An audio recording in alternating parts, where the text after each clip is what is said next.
ᱥᱮᱸᱜᱮᱞ ᱨᱮᱱᱟᱜ ᱠᱟᱹᱢᱤ ᱦᱚᱨᱟ ᱨᱮ ᱥᱮᱞᱮᱫᱚᱜ ᱨᱮᱱᱟᱜ ᱟᱠᱚ ᱥᱚᱢᱚᱭ ᱠᱚ ᱚᱰᱚᱠᱟ। ᱢᱮᱱᱠᱷᱟन ᱟᱹᱰᱤᱜᱟᱱ ᱟᱹᱛᱩ ᱨᱮᱫᱚ ᱱᱤᱛᱚᱜ ᱡᱮ ᱥᱟᱨᱱᱟ ᱫᱷᱚᱨᱚᱢ ᱠᱳᱰ ᱤᱫᱤ ᱠᱟᱛᱮ ᱱᱚᱰᱮ ᱜᱟᱯᱟᱞᱢᱟᱨᱟᱣ ᱦᱩᱭᱩᱜᱼᱟ, ᱥᱮᱸᱜᱮᱞ ᱵᱟᱞᱟ ᱠᱚ ᱢᱮᱱᱮᱫ ᱱᱚᱰᱮ ᱵᱚ ᱜᱟᱯᱟᱞᱢᱟᱨᱟᱣᱟ। ᱚᱱᱟ ᱜᱟᱯᱟᱞᱢᱟᱨᱟᱣ ᱦᱚᱸ ᱥᱟᱸᱜᱮ ᱡᱟᱭᱜᱟ ᱨᱮ ᱤᱧ ᱫᱷᱮᱭᱟᱱ ᱟᱠᱟᱫ ᱠᱚᱣᱟ ᱱᱚᱛᱮ ᱨᱮ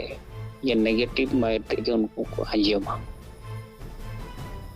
ᱪᱮᱫ ᱱᱟᱦᱟᱜ ᱠᱚ ᱞᱟᱹᱭ ᱟᱠᱟᱫ ᱠᱚᱣᱟ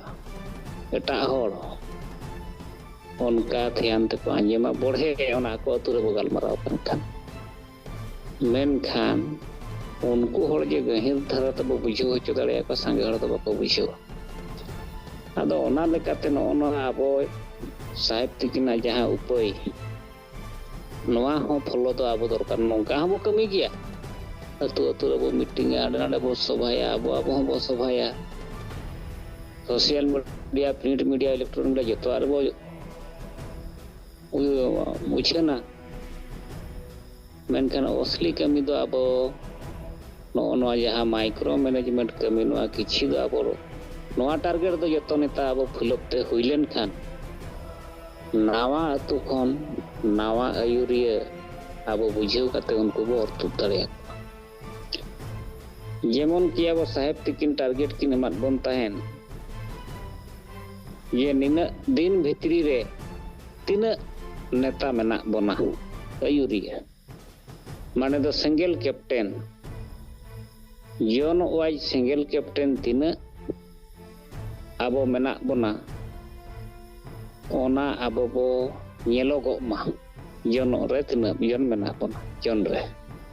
ᱡᱩᱫᱤ ᱢᱤᱫᱴᱟᱝ ᱡᱚᱱ ᱨᱮ ᱢᱮᱱᱟᱜ ᱵᱚᱱᱟ ᱛᱮᱦᱮᱧ 100 ᱡᱚᱱ ᱥᱮᱸᱜᱮᱞ ᱠᱮᱯᱴᱮᱱ,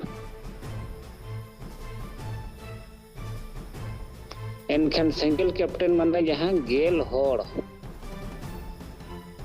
प्लेयर सिंगल प्लेयर बो मेन दाड़ेया, सिंगल परिवार बो मेन दाड़ेया, बखान उनको आबो टीम सिंगल टीम ओनाय बनाव रखा। आदो नोओ नोआ टारगेट लेखान दो चेद चिकाआ उनी मिद बार मिदटांग परिवार चला कते जखन बो बुझावा उनी गहिर ते उनी दो परफेक्ट हॉड़ आबो बो बनाव रखा दाड़ेया। जुदी आबो ना बुझाव कते उनी यस से मेन दाड़ेया, समय एम दाड़ेया। यहाँ की लक्ष्मीनारायण किस्कू गंके तकिन मेन किया माने मिद हॉड़ दे उनी ख्रिस्टियान लगित ते उना दिने बुझावा 6 मास वर्ष 2 वर्ष टाइम एमा उनी परिवार ठेन अरे ख्रिस्टियान गे अना नवा लोभ लालच एम कते मेनखान आबो दो लोभ लालच दो बांग पंचायत रेना बिचार जुड़ू अधिकार हताव रेना बिचार आबोरेन गिदर पिदर आलो को गुलाम रेना बिचार मालिको रेना बिचार आजादी रेना बिचार आबो एम कते उनी हॉड़ आबो सेंगेल रबो सेलेदे। एनखान नोंकान परफेक्ट हॉड़ जुदी आबो परिश्रम ᱧᱚᱜ कते जुदी 2 मास 3 मास बो कमिया चमत्कार हुई दाड़ेया लेका बुझाव कना। मेनखान आबो ठेन नितो ओना रिपोर्ट बचुना जे जन वाइज तिना सिंगल कैप्टन माने तिना लीडर मेना बना आर तिना आबो आबो सिंगल टीम तिना बो बनाव का तहन मांग उनकाना टारगेट बनुआ। आदो ओना लेका तेगे जतो आयुरिया को गनवा चेतान रे आबो बो बिचार मा नवा चेतान रे बो कमी मा आर जहाँ अतु रे मीटिंग सापड़ाबा जहाँ ब्लॉक रे जहाँ पंचायत रे जहाँ जिला रे जन रे एमान रे मीटिंग को सभा को चेट को हुयुआ ना दो हुयुग मा। मेनखान नोओ नोआ आबो टारगेट जहाँ ताहे कना जहाँ की मूल मंत्र कना साहेब तिकिना नोआ मारांग समस्या को समाधान रेना तेहें गंके तिकिना जहाँ तिना माने मूल मंत्र मानतार नोआ आबो कटी उहर हुयुआ अडी नोआ ये कथा कना अडी आगाम दिन रेना मिदटांग चमत्कार कथा ते साहेब तिकिन किन लई जखन कि नोआ आबो माइक्रो मैनेजमेंट कथा बो मेन 5 मेगा प्रोजेक्ट कथा बो मेन 5 सिंगल मिशन कथा बो मेन हॉड़ जुमिद भोट जुमिद कथा बो मेन नोंकाना अडिगान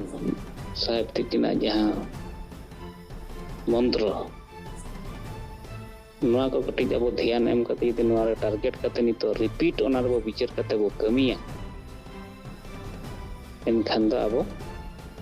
ठीक रे बो सेटेरोआ ठीक कमी माने फोड़ा फोड़ो नाम लगी आबो मिटंग रिजल्ट रे बो हिजुआ बखान दो जगह जगह रेना मीटिंग सभा नोते रे इनी नेल का माने उन दो होयांग होयांग चितान चितान गे चलाव गिड़िया ये सिंगल वाला बेस को मीटिंग सिंगल वाला कथा तो ठीक गया सिंगल वाला एको कमी कर सरखान मुर्मू ठीक गे रोड कना उन दो होयांग होयांग रे चला कना ठीक है तबन मानो सोहन हेमरम गोंके तिकिना रिपोर्ट तायम आबोरिन संगे नेता मेना बोना समय मेना माइक दी कते मन तो आपे को कथा बो आंजमा इन रपड़ परे ना द बांग रपड़ होय गरे नंद कुमार गोंके तिकिन सला हो एलका ओका जगह रे ओका ठाव रे तिना समय रे चित लेका मेना ओना गपकत बड़ाई कते ओना सभा हो चलेगा किन सपड़ाव का ओना बो होइया आदो तबे मा तबे रितो तबो बबन रोड़ते बोंगा को ठेन नेहर जोहार अरदास जिमित बखन तबो इन से कोनी बखन रकाबिया मोना जीवित तबो तलाय मा